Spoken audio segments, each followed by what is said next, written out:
My name is Percy, 33 years old, working as an IT specialist at a software company.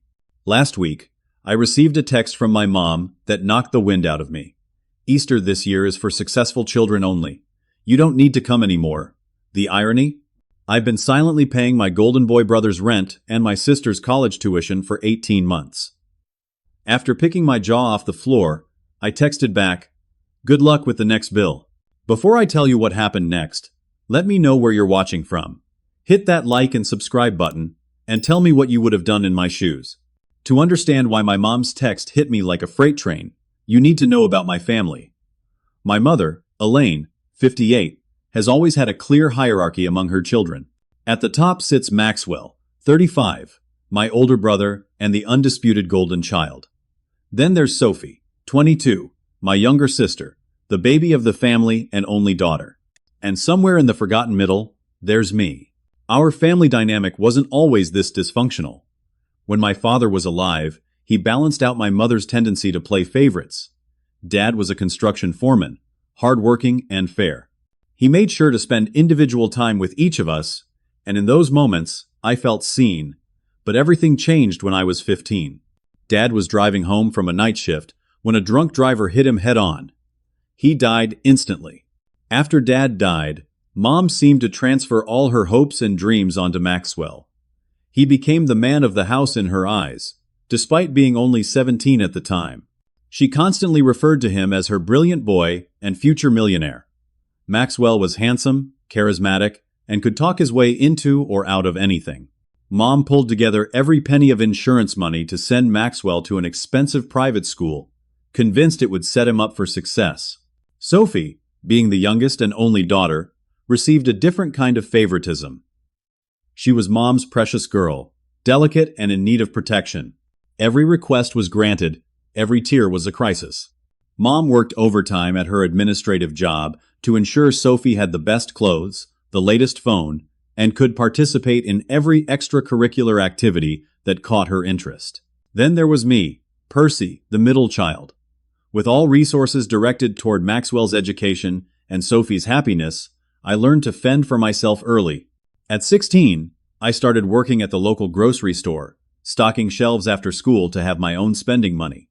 When college applications came around, I applied for every scholarship I could find and secured enough to attend the state university with minimal student loans. I studied computer science, not because it was my passion, but because I researched which degrees offered stable employment prospects. While Maxwell went to business school talking about becoming the next Warren Buffett, I focused on building practical skills. I graduated, found a solid job in IT, and slowly built my career. I'm not flashy about it, but I make good money now, enough to live comfortably and save for my future. Maxwell, despite his prestigious education, has had a spotty career history. He landed a job at a financial firm right out of college, mostly through Mom's neighbor's connection. He talks about big deals and investments, drives a car he can't afford, and lives in an apartment beyond his means.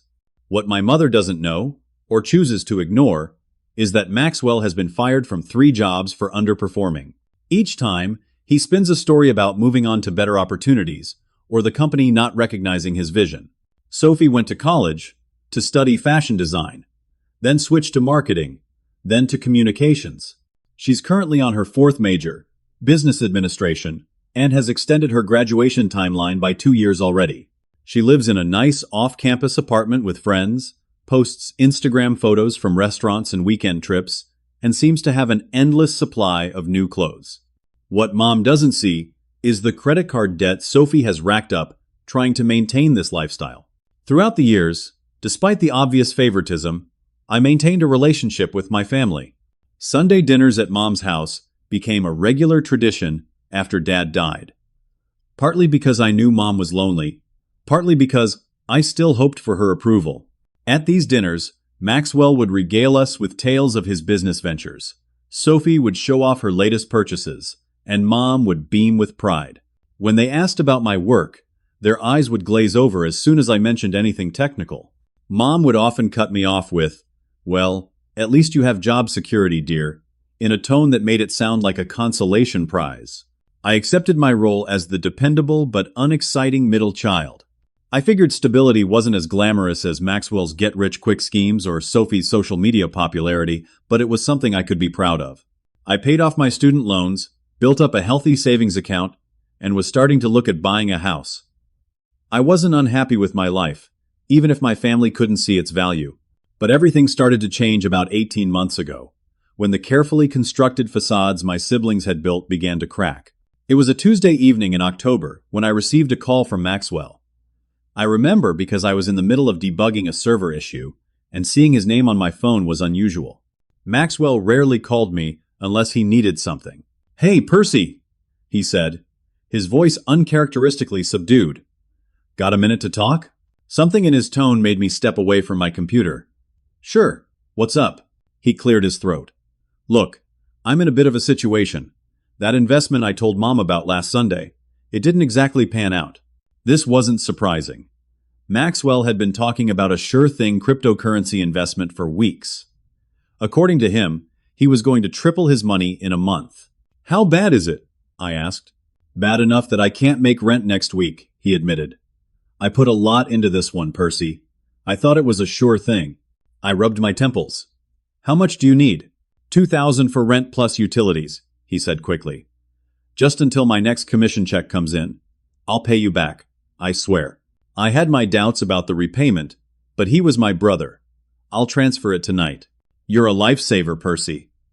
"Seriously," Maxwell said, relief evident in his voice. "Don't mention this to Mom, okay? She doesn't need to worry." I agreed, thinking this would be a one-time thing. Maxwell had always landed on his feet before. But 2 weeks later, he called again, saying his commission check was delayed. Then again, the following month, with a story about unexpected car repairs. I had just gotten used to helping Maxwell when Sophie called me, sobbing so hard I could barely understand her. "Percy, I messed up," she cried. "The tuition payment is due tomorrow, and I don't have it." "What happened to the money Mom sent you?" I asked. "I had to use it for other things," she said vaguely. "Please, if I don't pay, they'll drop me from my classes. Mom will be so disappointed." I later discovered those other things included a weekend trip to Miami with her friends and a shopping spree that added several designer items to her wardrobe. But in the moment, all I could focus on was her distress. "How much is the payment?" I asked, already knowing I would help her. $1,500, she said, her voice small. I sighed. "I'll send it over." "But Sophie, you need to be more careful with money." "I know, I promise I'll do better." "You're the best brother ever," she said, instantly cheerful. "Don't tell Mom, okay? She'll just lecture me." And so began my role as the family bank. What started as one-time emergency assistance quickly evolved into regular financial support. Maxwell's rent was $2,000 a month. Sophie's tuition payments came to $1,500 per semester, plus emergencies that seemed to occur monthly, ranging from textbooks she needed to car insurance she'd forgotten to pay. All told, I was shelling out around $3,500 every month to keep my siblings afloat. It was a significant chunk of my salary. I had to put my house hunting plans on hold. I cut back on my own expenses, canceled my gym membership, stopped ordering takeout, and postponed the vacation I'd been planning. The worst part wasn't the money, though. It was watching Maxwell and Sophie continue to play their roles at family gatherings. Maxwell still bragged about deals and investments, now supposedly funding the lifestyle I was actually paying for. Sophie showed off new clothes and talked about spring break plans, never mentioning that I was the one making her education possible. And my mother still looked at them with stars in her eyes while treating me like an afterthought. "Maxwell tells me he's close to making partner," Mom would say proudly over Sunday dinner. "And Sophie's professor said her design project was the best in the class. Isn't it wonderful to see them thriving?" I would nod and smile, swallowing the truth along with Mom's dry pot roast. Part of me kept hoping that Maxwell would finally land the big deal he always talked about, or Sophie would graduate and find a job. Then they could stand on their own feet, and maybe even pay me back. Another part of me, the part I tried to ignore, wondered if I was enabling them. By solving their financial problems, was I preventing them from learning to solve their own? But whenever I considered cutting them off, I imagined the disappointment on my mother's face if Maxwell lost his apartment or Sophie had to drop out of school. I couldn't bear to be the cause of that. So I kept paying, month after month, watching my savings dwindle while my resentment grew. I started finding excuses to skip Sunday dinners. I was working overtime. I wasn't feeling well. I had plans with friends. The truth was, it had become painful to sit at that table and listen to my siblings' fabricated success stories, knowing I was the invisible support beam holding up their elaborate facades. It wasn't just the financial strain that was getting to me. It was the growing realization that I was being used, and that my family saw me not as a person with my own dreams and needs, but as a resource to be tapped whenever necessary. Maxwell never asked about my life when he called, only how soon I could transfer the money. Sophie sent me heart emojis and called me her favorite brother. I'm her only brother, but never showed interest in my day or my work. And Mom continued to compare me unfavorably to Maxwell, questioning why I didn't apply myself like he did, why I was content to just be an IT guy, instead of aiming higher. The irony was so thick, I could choke on it. Still, I kept paying. Because that's what family does, right? You help when you can. You sacrifice for the people you love. At least, that's what I told myself, as I approved yet another transfer, as I put off yet another goal of my own.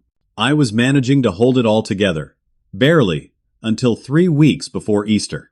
3 weeks before Easter, Mom insisted we all come to Sunday dinner. I have exciting news, she said over the phone, and I could hear the smile in her voice. Despite my growing resentment, I found myself hoping her news might somehow improve our family dynamic. When I arrived at Mom's modest ranch house, Maxwell's shiny Audi was already in the driveway, parked at an angle that took up more space than necessary. Inside, Sophie was showing Mom photos on her phone, both of them laughing. They barely looked up when I entered. "Percy's here," Mom announced, as if informing them a delivery had arrived. "Now we can eat." Dinner started like always. Maxwell dominated the conversation, gesturing with his fork as he described his latest venture. "This deal is different," he insisted, eyes bright with excitement. "We're talking serious money. The investors are practically throwing cash at us." I suppressed a snort. The last 5 deals had been different too, each one supposedly the big break that never materialized. Meanwhile, his rent payment from my account was scheduled for tomorrow. Sophie waited for Maxwell to take a breath, then jumped in with her own news. "I've been invited to go to Europe this summer, with some friends from the fashion program," she announced. "Paris, Milan, Barcelona. It's going to be amazing for networking." "That sounds expensive," I commented before I could stop myself. Sophie waved her hand dismissively. "It's an investment in my future. You have to spend money to make money, right, Maxie?" She and Maxwell exchanged knowing looks, as if they were members of an exclusive club of future millionaires. Mom beamed at them both. "My brilliant children," she said proudly, then turned to me. "Percy, what's new with you? Still fixing computers?"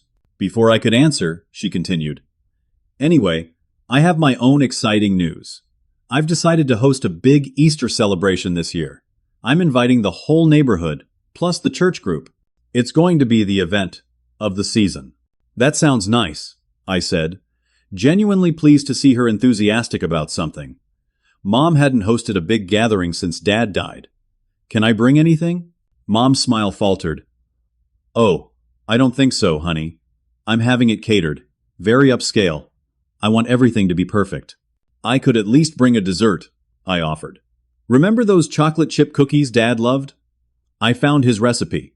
"Percy," Mom said with a strained laugh, "we're having a professional dessert table. Your cookies are homey, but not quite what I'm going for. I want to impress the neighbors, show them what success looks like." She turned back to Maxwell and Sophie. "I'm thinking we'll take family photos for the church directory too.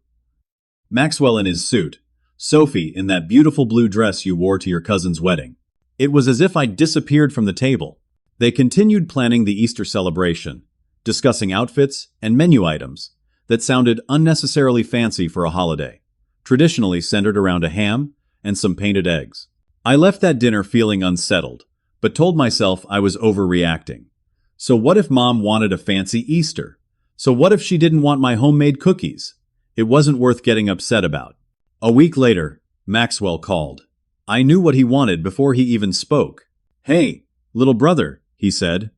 using the nickname I'd always hated. So that deal I mentioned is about to close, but I need a bit more capital to secure my position. Think you could float me an extra 1,000 this month? It'll pay off big time, I promise. Maxwell, I said firmly. I've already sent your rent money. I can't keep increasing these payments. Come on, Percy, he wheedled. When this deal closes, I'll pay you back everything with interest. Don't you want to be part of something big? No, I said, surprising both of us with my firmness. I've helped enough.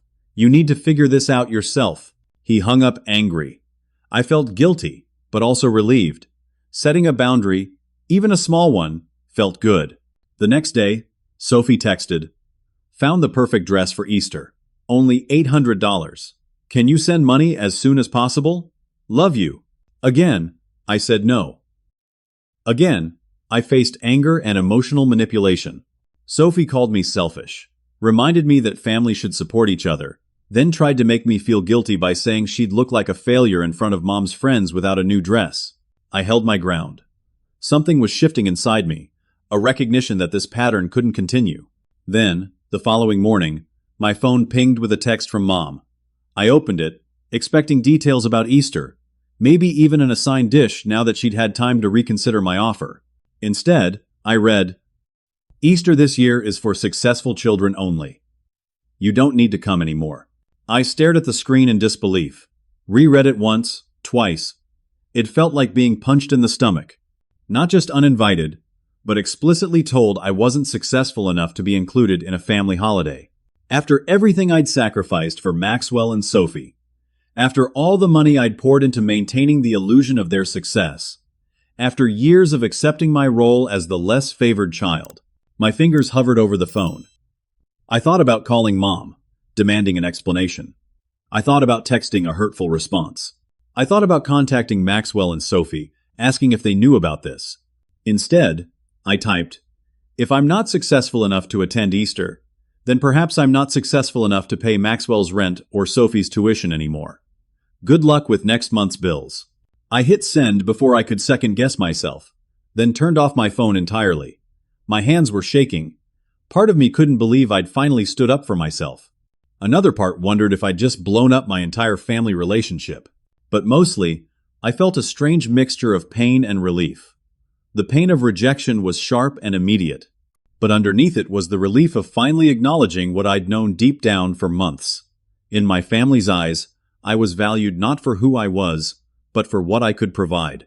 After sending that text, I spent a sleepless night cycling through anger, hurt, and doubt. By morning, I knew I couldn't let this fester. I needed to confront the situation head-on, to understand why my mother would say something so hurtful. So I drove to her house, unannounced, arriving just after 9 in the morning. Mom looked surprised when she opened the door. "Percy, what are you doing here?" "We need to talk," I said, stepping past her into the living room. "About your text." Her face tightened. I think I was pretty clear. "Clear about what, exactly?" I asked, struggling to keep my voice level. "That I'm not welcome at a family holiday? That I'm not successful enough for you?" Mom sighed and sat down on the sofa. "Don't be so dramatic, Percy. I just think this Easter needs to make a certain impression on the neighbors. Maxwell is on the verge of a big business breakthrough. Sophie is building important social connections for her career, and you're just stagnant." "Stagnant?" I repeated, the word bitter on my tongue. "I have a stable career. I pay my bills. I help out family when they need it. How exactly is that stagnant?" "Look at your brother," she said, gesturing as if Maxwell were standing right there. "He drives a luxury car, lives in that beautiful downtown apartment, moves in important circles. He's going places. And Sophie," she continued, "she's so popular, always traveling, has such fashionable friends. The Henderson's daughter follows her on Instagram. Did you know that? They're very impressed with her." I took a deep breath. "Mom, what exactly do you think success means?" "Making something of yourself, of course. Standing out. Being someone people admire." She looked me up and down, taking in my simple jeans and button-up shirt.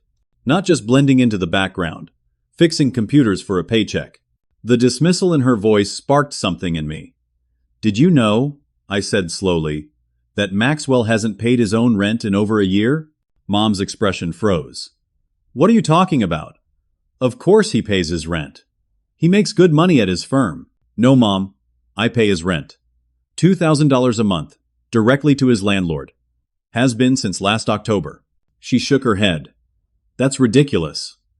Why would you say such a thing? Because it's true. And Sophie's tuition? Those $1,500 payments each semester? Also me. Plus all her emergencies that seem to happen monthly. I don't believe you, Mom said, but there was uncertainty in her voice now. Maxwell would have told me if he was having financial problems. Would he? When you've made it clear that success is the only thing you value in your children? I was getting angry now. Call them both. Right now. Ask them where the money comes from. Mom hesitated, then picked up her phone. Maxwell didn't answer, but Sophie did. Mom put her on speaker.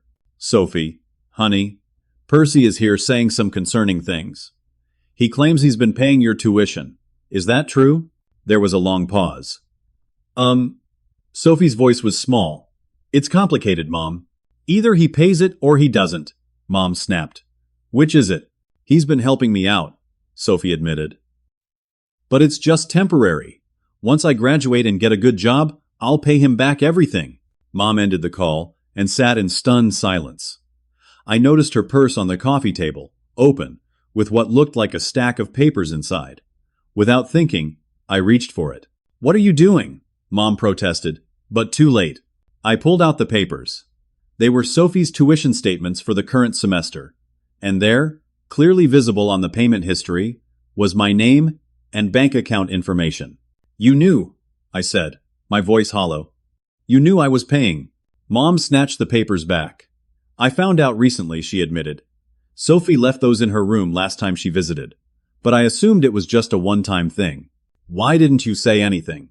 I demanded. What was there to say? She shrugged. You're helping your sister get an education. That's what family does. And Maxwell? Did you know about that too? She looked away. He mentioned you were contributing. But he said it was because you wanted to invest in his business ventures. I laughed bitterly. There are no business ventures, Mom. Maxwell lost his job 6 months ago. He's been living off my money while pretending to be some hotshot investor. That can't be right, she insisted.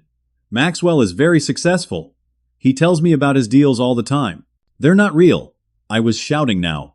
None of it is real. The fancy car he can't afford, the apartment beyond his means, the stories about investments and partners. It's all fiction. Fiction that I've been funding. Mom's face had gone pale. Even if that's true, she said quietly, you should want to help your brother and sister. They have such potential.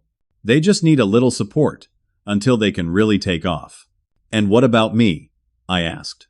Don't I deserve support too? Don't I deserve to be included in family holidays, regardless of how successful you think I am? Of course you can come to Easter, she said dismissively.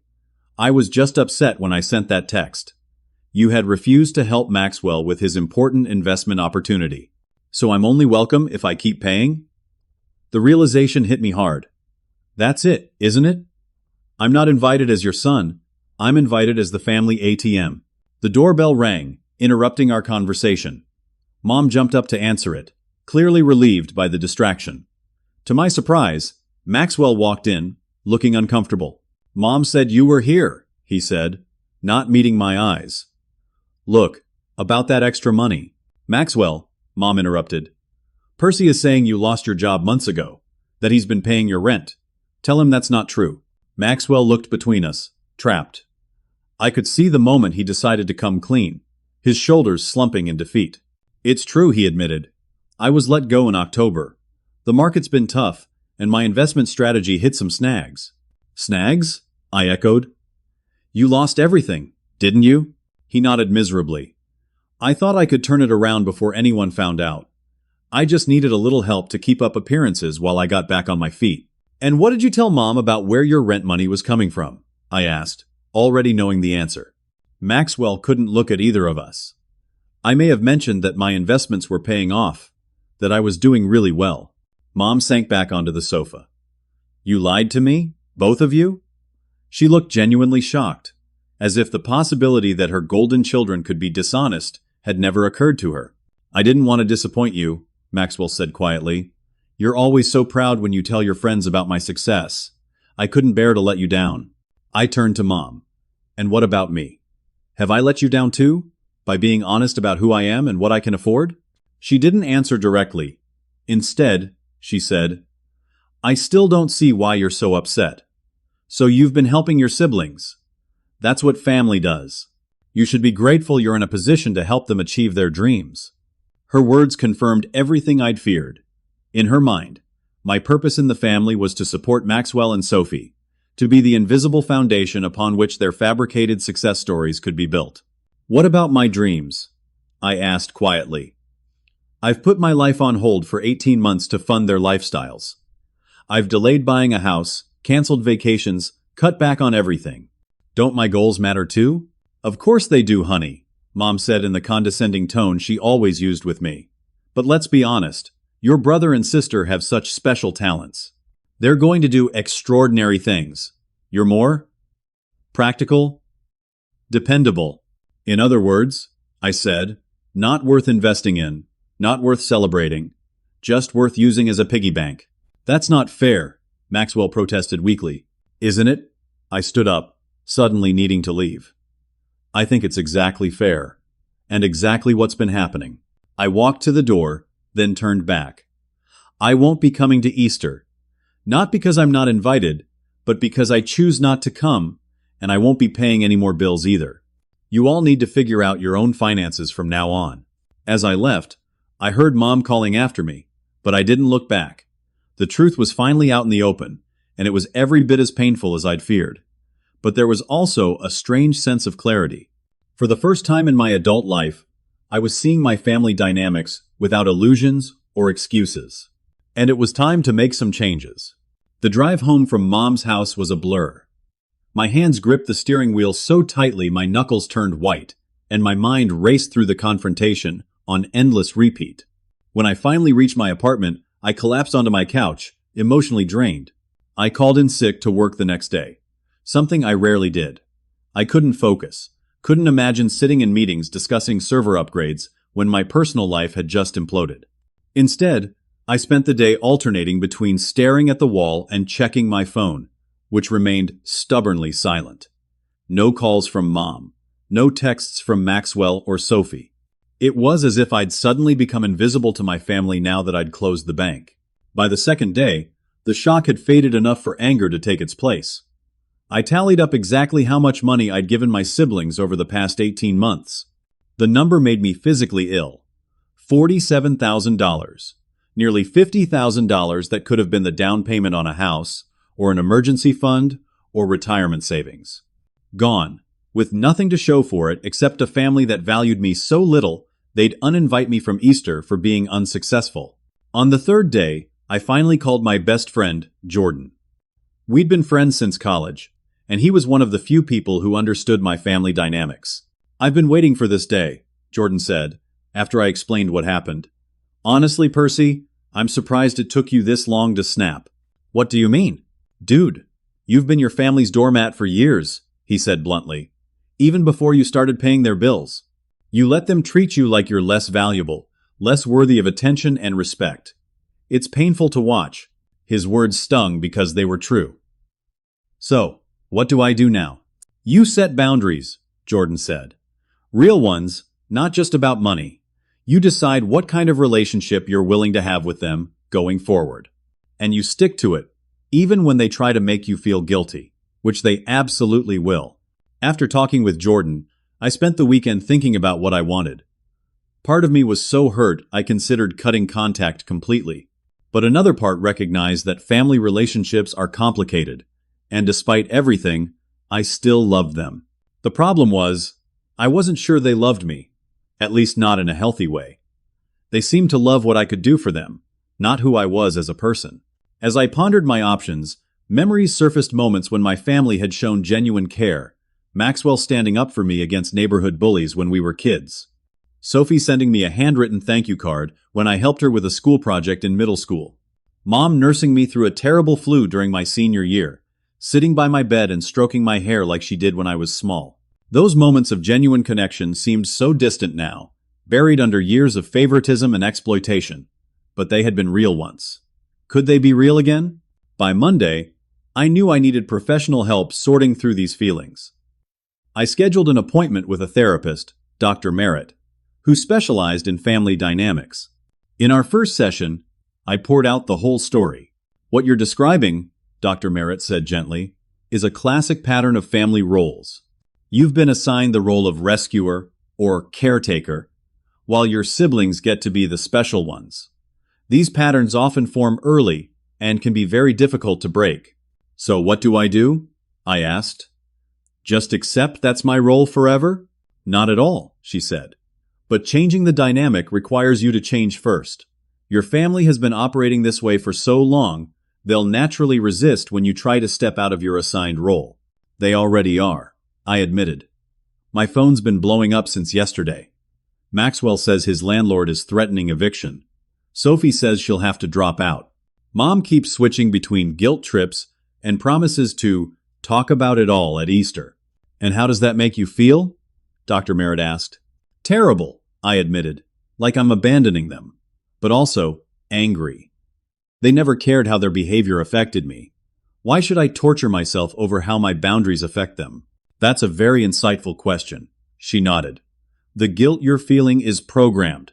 It's what has kept you in this role. Breaking free of it is uncomfortable, but necessary for your well-being.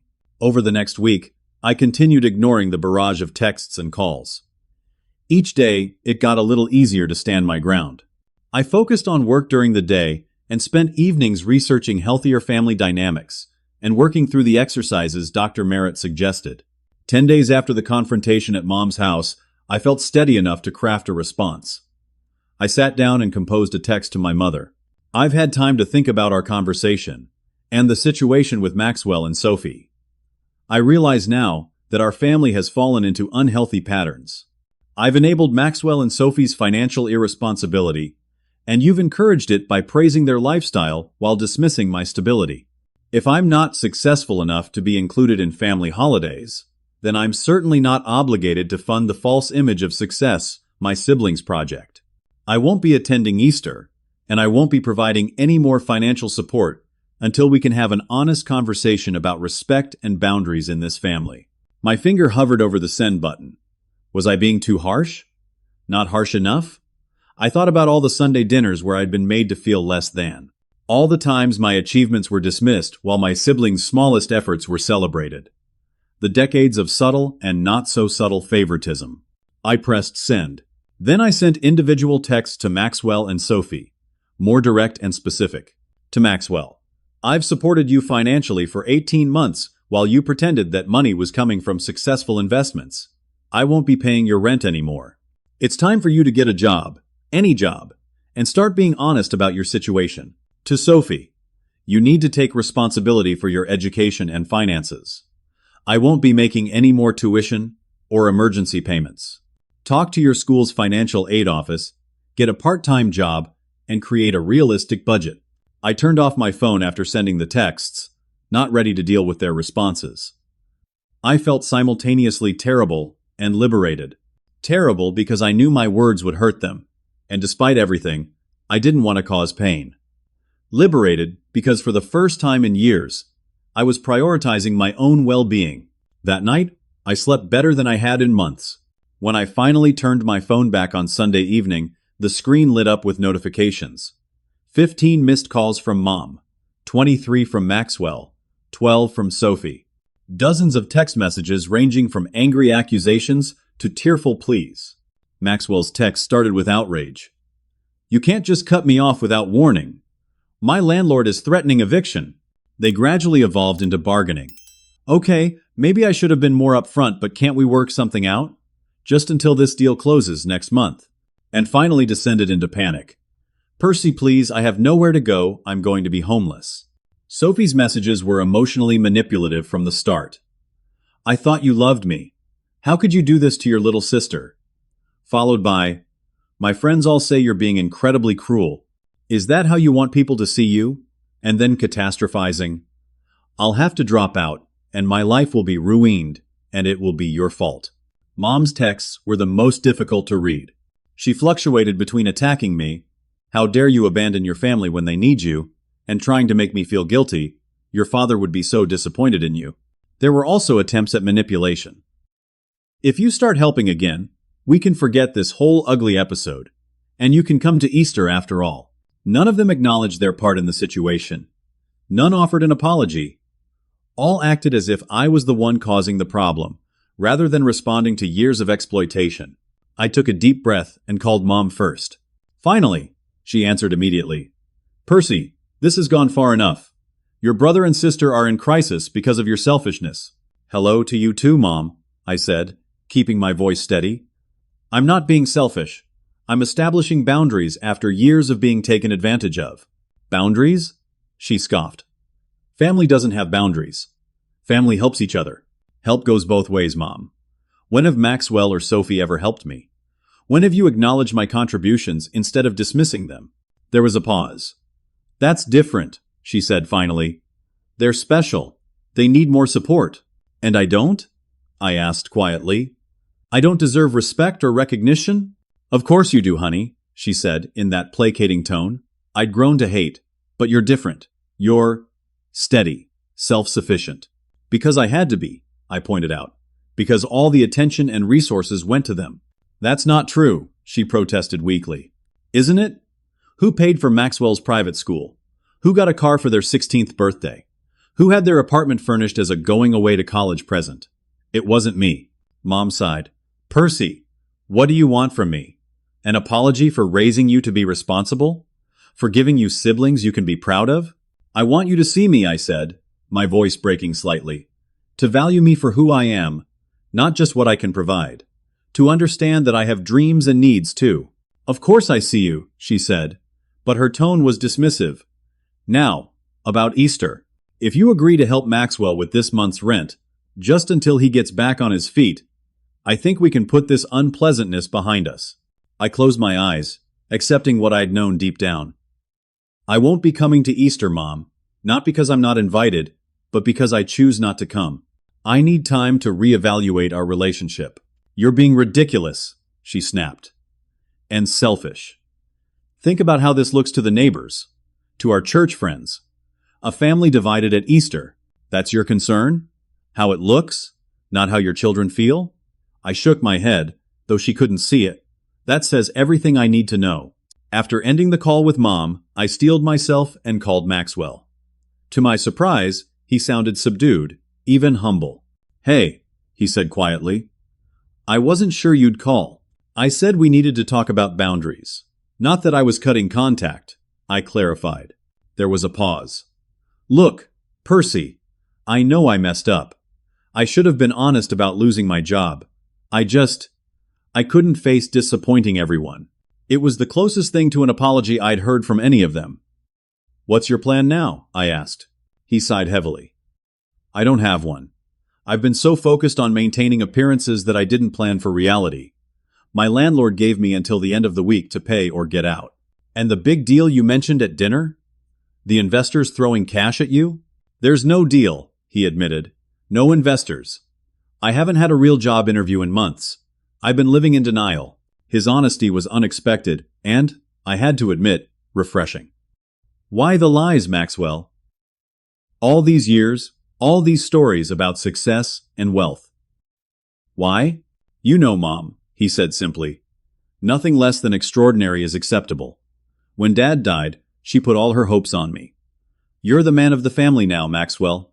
You need to be successful enough for both you and your father." The pressure was crushing. For the first time, I felt a twinge of sympathy for my brother.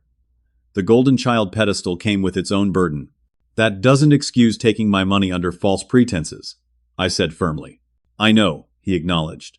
"I should have been straight with you from the start. Asked for a loan properly, with a repayment plan. Or better yet, swallowed my pride and taken any job I could find."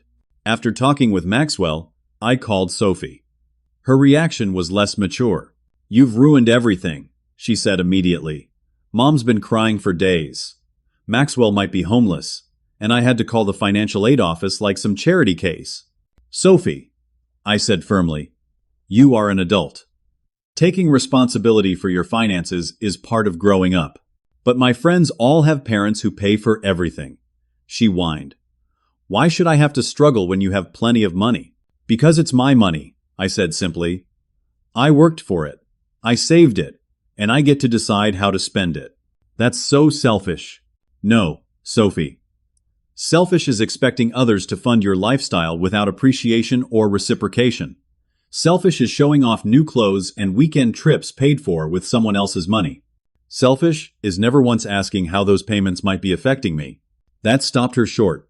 I didn't think about it that way. Clearly, I said. Have you talked to the financial aid office? Many schools have emergency funds for students in genuine need. Yeah, she admitted reluctantly. They're helping me apply for additional loans and a work-study position. It's humiliating. It's not humiliating to work for what you have, I corrected her. It's empowering. After these conversations, I felt emotionally drained, but also strangely at peace. For the first time, I'd spoken my truth, without backing down or making excuses. I'd stood my ground against manipulation and guilt. It wasn't comfortable, but it was necessary. Easter was now just a week away. Mom called daily, alternating between guilt trips and bargaining. I maintained my decision not to attend. Instead, I signed up to volunteer at a local community center, serving Easter meals to those in need. If I couldn't be with my biological family, I could at least make the day meaningful in another way. The night before Easter, Maxwell called. Mom's been impossible, he admitted. The whole Easter thing has become this massive production. She's more concerned about impressing the neighbors than about the fact that her family is falling apart. That sounds familiar, I said dryly. Yeah, well, I told her I'm not going either. That surprised me. Why not? Because it's all fake, he said simply. The fancy caterers, the professional photographer, the new outfits, it's all for show. Meanwhile, I'm sleeping on my friend's couch because I got evicted yesterday, and Sophie's having a meltdown about having to work in the campus coffee shop. None of us are who Mom is pretending we are. His words struck a chord. That's surprisingly insightful.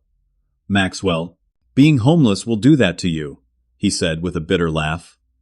Makes you reevaluate your priorities. For the first time in years, maybe ever, I felt like I was having a genuine conversation with my brother. Not Maxwell the golden child, not Maxwell the successful investor, just Maxwell. A flawed, struggling human being, like me. What will you do now? I asked. Get a job. Any job. I have an interview at a call center on Monday. It's not prestigious, but it's honest work. I found myself nodding in approval. That's a good start. Percy. He hesitated. I know I don't deserve your help after how I've acted, but do you think we could talk sometime? About how to manage money better? You seem to have it figured out.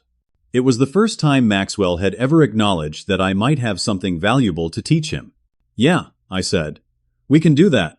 Easter Sunday dawned bright and clear.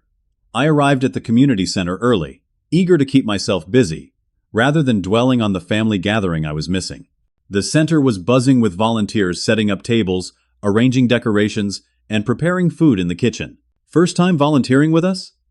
Asked a gray-haired woman named Gladys as she handed me an apron. Yes, I admitted. Needed a change of pace this year. She nodded knowingly. Holidays can be complicated, but helping others is good for the soul. She was right. As the day progressed and I served meals, chatted with attendees, and helped clean up between seatings, I felt a sense of purpose that had been missing from my family Easters for years. These people, many without families of their own, showed genuine appreciation for the smallest kindnesses. There was no pretense, no keeping up appearances, just authentic human connection. Around 2 in the afternoon, I was taking a short break when I spotted a familiar figure hovering near the entrance. Maxwell, looking uncharacteristically disheveled in jeans and a plain sweater, was scanning the room nervously. Maxwell? I approached him, confused. What are you doing here? He shifted uncomfortably. I thought I'd see what you were up to. He glanced around. So, this is where you're spending Easter? Yeah, I said. It's actually been really nice. Meaningful. He nodded. Looks like it. After an awkward pause, he added, Mom's Easter is a disaster, by the way. Half the guests canceled last minute. The caterer mixed up the orders. Sophie's having a meltdown because her new dress doesn't fit right. The usual family chaos, but with expensive decorations. I couldn't help but laugh a little. Sounds about right. Can we talk? Maxwell asked suddenly. Outside, maybe? We found a quiet spot on a bench, in the small garden behind the center. I got evicted, Maxwell said without preamble. I'm staying with a friend, but I can only crash there for a week, tops. I steeled myself, expecting him to ask for money again. Maxwell, I'm not asking for money, he interrupted, surprising me. I'm done with that. I'm asking for advice. How do you do it, Percy? Live within your means? Save money?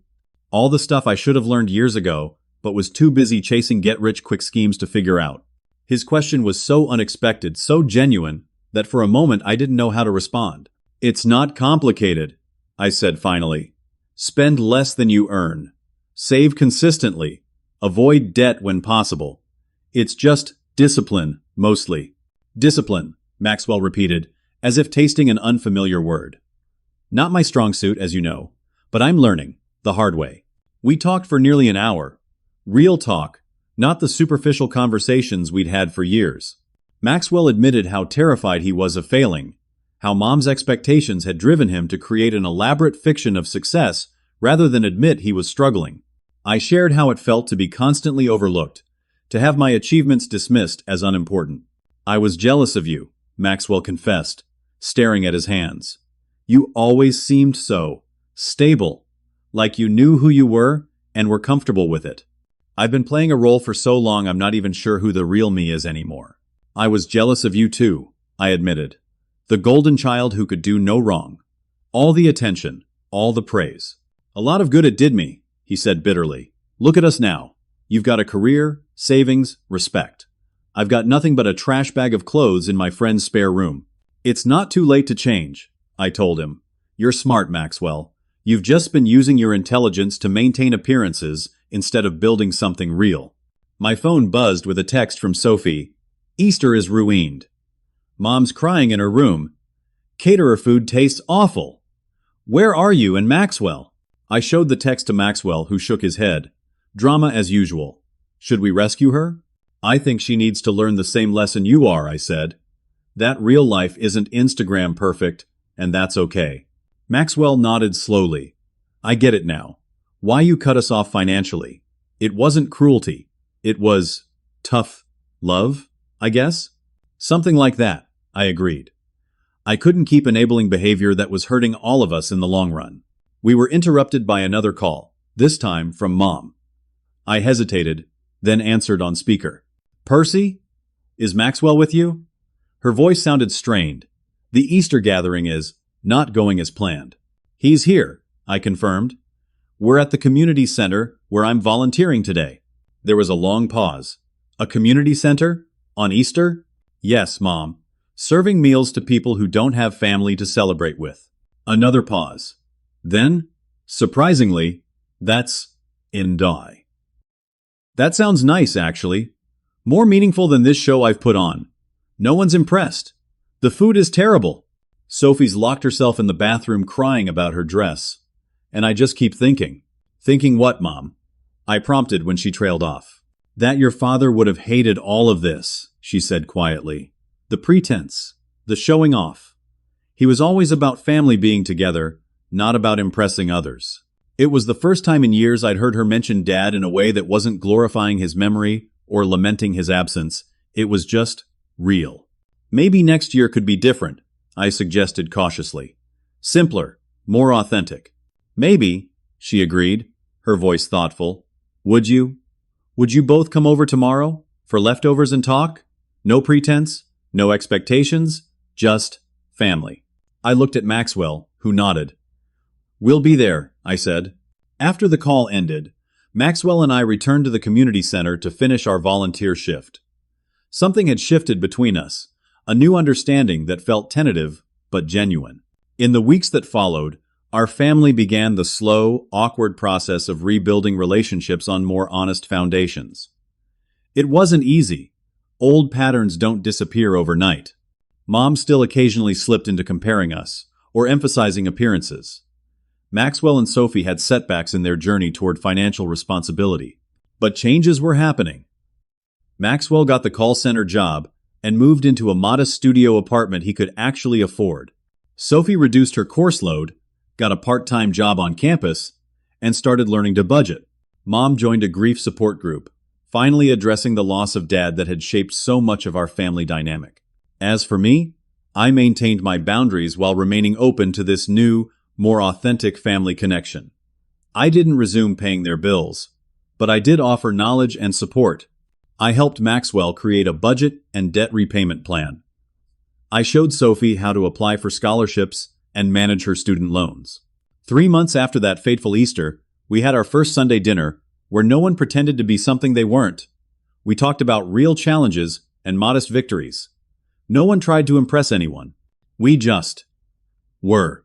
That night, as I drove home, I reflected on the painful journey that had brought us here. The hurt of being uninvited from Easter had been excruciating, but it had also been the catalyst for necessary change. By standing up for myself, I had inadvertently given my entire family the opportunity to break free from toxic patterns. I learned that sometimes the most loving thing you can do is set boundaries, even when it causes short-term pain. That enabling others' destructive behaviors isn't kindness, it's complicity. That my worth isn't determined by what I can give to others, but by who I am. Most importantly, I learned that real family relationships must be built on honesty, mutual respect, and reciprocity. Love without these elements isn't really love at all. It's just a transaction. I don't know if my family will continue on this healthier path. Changing ingrained behaviors is hard work, and we all slip sometimes. But I know that I've changed, and that's the only part I can truly control. Sometimes the hardest boundaries to set are with the people we love most, but they're often the most necessary ones. And sometimes, what feels like rejection can actually be the beginning of something more authentic and valuable than what was lost. Have you ever had to set difficult boundaries with family members? How did you handle it, and what did you learn? Share your experiences in the comments below. And if this story resonated with you, please like, subscribe, and share it with someone who might need to hear it. Remember, you deserve respect and appreciation just for being who you are, not for what you can provide to others. Thank you for listening to my story, and I wish you strength on your own journey toward healthier relationships.